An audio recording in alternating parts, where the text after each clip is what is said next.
sotilaallinen liittoutumattomuus, puolueettomuus Suomen turvallisuuspolitiikan perusratkaisuna, vai lähdetäänkö meitä viemään sotilaallisen liittoutumisen tielle?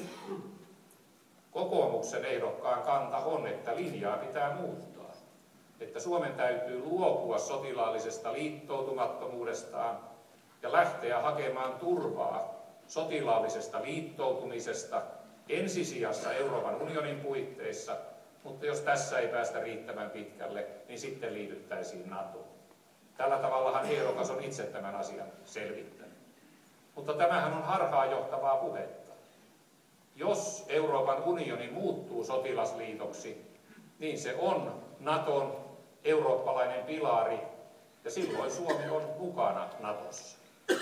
Puheet kansanäänestyksestä ovat harhaanjohtavia, sillä jos Suomea lähdetään viemään liittoutumisen tielle pienin askelin Euroopan unionin kautta, ei synny tilannetta, jossa kansanäänestys voitaisiin järjestää. Minun kantani Suomen turvallisuuspolitiikkaan on hyvin selvä. Suomen täytyy säilyttää asemansa sotilaallisesti liittoutumattomana, puolueettomana maana. Perustan tämän kantani myös edellisen hallituksen turvallisuuspoliittiseen selontekoon.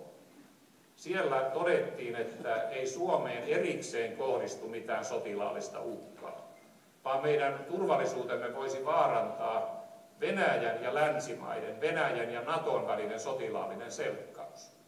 Tietysti meidän tehtävänämme on toimia niin, että tällaista selkkausta ei synny.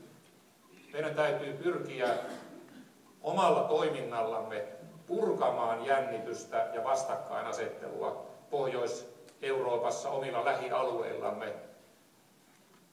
Eihän tähän ollenkaan sovi se, että Suomi itse liittoutuisi ja toisi NATOn sotilaalliset järjestelmät Venäjän rajoille. Toisaalta kun Suomi ei ole sotilasliiton jäsen, meillä ei ole velvoitetta lähettää joukkojamme taistelutehtäviin ulkomaille. Kaikki järkisyyt puhuvat sen puolesta, että Suomi säilyttää nykyisen asemansa eikä lähde liittoutumisen tielle. Eurooppa-politiikka kuuluu pääasiassa pääministerille ja valtioneuvostolle, mutta kyllä Euroopan unionissa käsitellään sellaisiakin asioita, jotka kuuluvat tasavallan presidentin toimivallan piiriin. Unionilla on yhteinen ulko- ja turvallisuuspolitiikka. Kun Suomi osallistuu sen kehittämiseen ja toteuttamiseen, niin tämä tapahtuu perustuslain mukaan yhteistoiminnassa tasavallan presidentin ja valtioneuvoston kesken. Jos Euroopan unionin perussopimuksia ryhdytään muuttamaan, jopa niin, että unioni tai euroalue muuttuisi liittovaltioksi, niin tämä nyt jos mikä kuuluu tasavallan presidentin toimivallan piiriin. Mutta kyllä presidentillä täytyy olla sanansa sanottavana myöskin laajemmin Euroopan unionin ja koko Euroopan tulevasta kehityksestä. Sehän on Suomen oman aseman kannalta äärimmäisen tärkeää, millä tavalla meidän oma maanosamme tästä eteenpäin kehittyy. Suomi on liittynyt jäsenenä Euroopan unioniin. Minun mielestäni se oli virhe. Meillä oli parempi vaihtoehto silloin tarjolla. Jos Suomi ja Ruotsi olisivat jääneet unionin ulkopuolelle, sen laajeneminen olisi todennäköisesti pysähtynyt. Me olisimme olleet Euroopan talousalueen kautta mukana yhdentymisessä. Se olisi ollut meille ja koko Euroopalle parempi ratkaisu. Mutta nyt kun unioni on näin laaja, ei siitä voi käytännössä erota. Myös euroalueeseen liittyminen oli virhe. Sehän tapahtui myös tavalla, joka oli perustuslain vastainen. Meillähän ei järjestetty kansanäänestystä euroon liittymisestä. Eduskunnallekin asiasta annettiin vain tiedonanto. Kun me jälkikäteen katselemme tapahtunutta kehitystä, toteamme, että unionin rahaliiton euroalueen ulkopuolella Tanska ja Ruotsi ovat menestyneet yhtä hyvin kuin Suomi, Ruotsi jopa paremmin. Nyt me olemme kaulaamme myöten mukana euroalueen laina- ja takausjärjestelyissä. Tanska ja Ruotsi ovat ulkopuolella. Nämä maat ovat mukana kansainvälisen valuuttarahaston kautta, kuten Suomikin. mutta Suomi on lisäksi mukana näissä euroalueen keskinäisissä järjestelyissä. Tämä on meille hankala tilanne.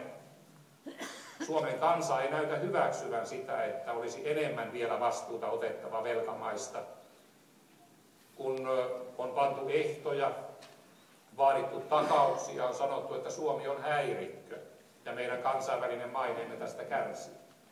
Tanskaa ja Ruotsia ei moiti kukaan. Ja nyt tälle euroalueelle on ryhdytty rakentamaan liittovaltiota. Se sinänsä, että euroalueen maat vastaavat toistensa veloista, on hyvin pitkälle menevää liittovaltiokehitystä. Eiväthän edes Amerikassa osavaltiot ole vastuussa toistensa veloista. Ja nyt ollaan esittämässä, että kun euroalueella on yhteinen rahapolitiikka, pitää olla yhteinen finanssipolitiikka, pitää olla yhteinen talousministeri, pitää olla yhteinen hallitus. Eli euroalueella on ryhdytty rakentamaan ylikansallista hallitusta. Tämä on hyvin huolestuttavaa Suomen itsenäisyyttäkin ajatellen. Tämä on kysymys, jota meidän täytyy vakavasti pohtia. Voi olla, että koko euro hajoaa. Voi olla, että euroalue osittain murenee. Minun henkilökohtainen kantani on, että Suomen pitäisi pyrkiä eroon tästä euroalueesta. Me olemme väärässä seurassa. Ottaisimme euron rinnalla käyttöön uudelleen markan, samanarvoisen kuin euro. Sitten kurssit eriytyisivät, kun me irrottautuisimme euroalueesta. Olisimme samassa tilanteessa kuin Tanska ja Ruotsi ja muut Pohjoismaat, jotka käyttävät euroja ja omaa valuuttaa rinta rinnan. Tämä olisi minun mielestäni järkevää. Mutta sanon teille sen, että presidentti ei tästä asiasta päätä. Se on valtioneuvoston ja eduskunnan käsissä oleva asia.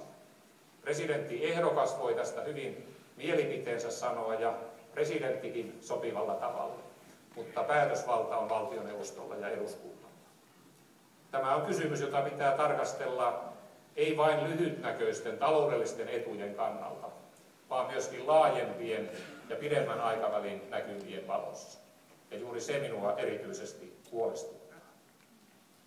No, tasavallan presidentin rooli korostuu kuitenkin erityisesti suhteissa Euroopan ulkopuolisten maiden kanssa ja toisaalta ihmiskuntapolitiikassa.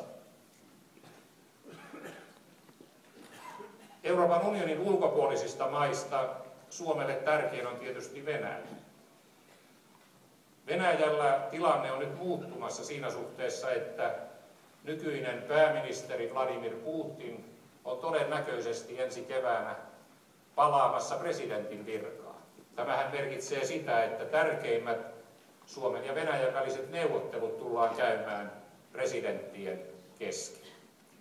Minulla on ollut ilo tavata Vladimir Putin ensimmäisen kerran jo vuonna 1992, tai niin kuin uutisvuodossa sanoin, hänellä oli kunnia tavata minut ensimmäisen kerran silloin.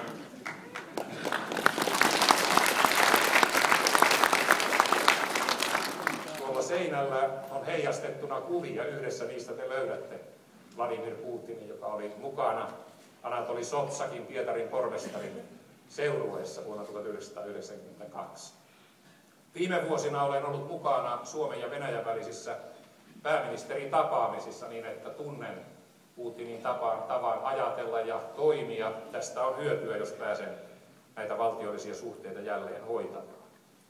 On muita tärkeitä maita, joissa presidentillä on keskeinen asema. Yhdysvallat, Kiina, Intia ja monet muut nousevat kehitysmaat ovat tällaisia. Tuolla seinällä on heijastettuna myöskin kättelykuva kesältä 2010, jolloin järjestin päivälliset Kiinan varapresidentin Xi Jinpingin kunniaksi. Siinä päivällisillä tarkasteltiin valokuvia vuodelta 1978, jolloin Kiinan silloinen varapääministeri Geng Biao vieraili Suomessa. Xi Jinping oli hänen seurueessaan. Ei kylläkään näkynyt valokuvissa, mutta kun varapresidentti katsoi näitä kuvia, niin hän totesi, että hyvänen aika, tämä tulkki on nykyään Kiinan ulkoministeri. Näin pitkältä ajalta näitä henkilösuhteita on kehittynyt. Xi Jinping on todennäköisesti seuraava Kiinan presidentti.